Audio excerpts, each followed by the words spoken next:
Hello.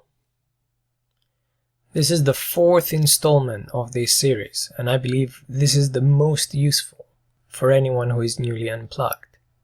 In this one, we will talk about a woman's love and see what that love really means for a man.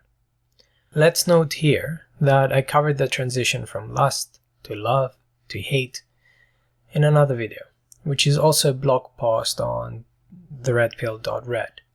So have a look on that one too, if you got the time. In the video about solipsism, I explained how women are always changing their worldview to fit their own internal narrative. It is only natural, therefore, that the men in a woman's life would also fit that same narrative that makes her appear to herself as a good person. As men, we do something similar, of course, but in terms of love, your ideas are more malleable, and they change to fit the person of your affliction rather than the other way around. If you are to understand a woman in love, then you must understand that when it comes to them, the opposite happens. The narrative in their head is unchangeable. It is fixed in the idea of the person that they think you are. According to her, therefore, if you are to change, you no longer fit the narrative and you are as such discarded. This would be how a woman describes a boyfriend or girlfriend. My bae is great. He works as a lawyer, makes fuckloads of money. We constantly go out to all these new cool restaurants and bars. His friends are like so cool. Like they have this band and they all go out and play together in pubs. I know they're not really big, but that's because they're all busy with work and stuff. But my bae is the hottest of the lot. His dick just feels amazing, and when we bang, he just shoves my face down on that pillow and I lose myself for the next hour. Sometimes he does get angry with me, but that's only when I'm bad. And girls, sometimes I just want to be bad, just to get him mad. I get so wet thinking of how he's going to punish me and how angry he's going to be when he fucks me. Now, if we simply disregard the fact that I intentionally have made that woman sounding thicker than average and submissive in terms of BDSM, you must understand that variations of these conversations occur between women and also occur in a woman's mind, in her internal narrative.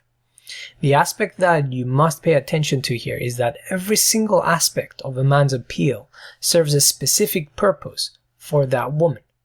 What you must also understand is that a man, and that includes any man here, is much more than this simple description that she offers.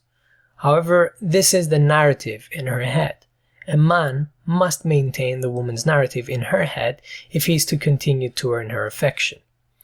All the attributes listed in the example of the woman that I gave can be summarized to the attributes women find attractive.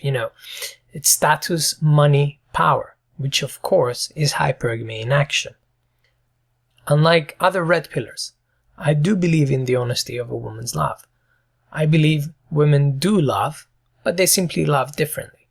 Such as, in everything, you as a man should take the time and try to evaluate what that love is worth to you as a man and how much notice you should take of it. A woman in love will certainly serve her man and certainly stay faithful to her man.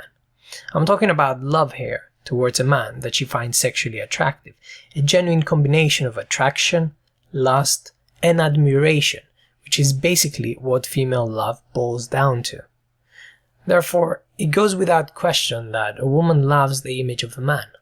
That does not mean, of course, that they fall in love with an image or the outside attributes only, but rather with the idea of the man that they have in their heads. That is the truth of the matter. Hypergamy will dictate that a woman's genuine attraction towards that man and her biology will simply take over. Solipsism will further rationalize her attraction to that man into a set of attributes that she can understand and continue to think of herself as a good person. It is worth noting here that women, as they age, they're much more in tune with their hypergamy, and they will tell you exactly what they like, things that I believe they discovered through trial and error. Now, since we reached the point that many women discover things through trial and error at a very young age, you see a similar thing occurring to much younger women. But let's stop sidetracking and focus on the subject matter. How does love feel if you are to be inside a woman's head? It is an experience of respect, admiration, fear, and intense sexual attraction, in the form that you will want to waste her man's energy, so much so that another woman cannot compete with her when that man is invariably away from her. This is how it will feel for a woman. However, the object of her affection is not really the man that she is sleeping with. The object of her affection is actually the man who is strong, unmovable, shows no weakness, has determination, and goes on in his life uninterrupted and doesn't take any shit from her, and in her mind she feels she doesn't need her and he can definitely live without her. This is the basis of that emotion. Therefore, a woman acts on her instinct, and her instinct is further translated into emotions and then rationalized into logical and sometimes highly illogical thoughts. A woman can rationalize this emotion in a million different forms and see you even as a charismatic, nice person that works hard and achieves things for the betterment of society. But show weakness, and though all those things may still stand true, things that she claimed she was initially attracted to, and her love will disappear. It is as if that love never existed in the first place.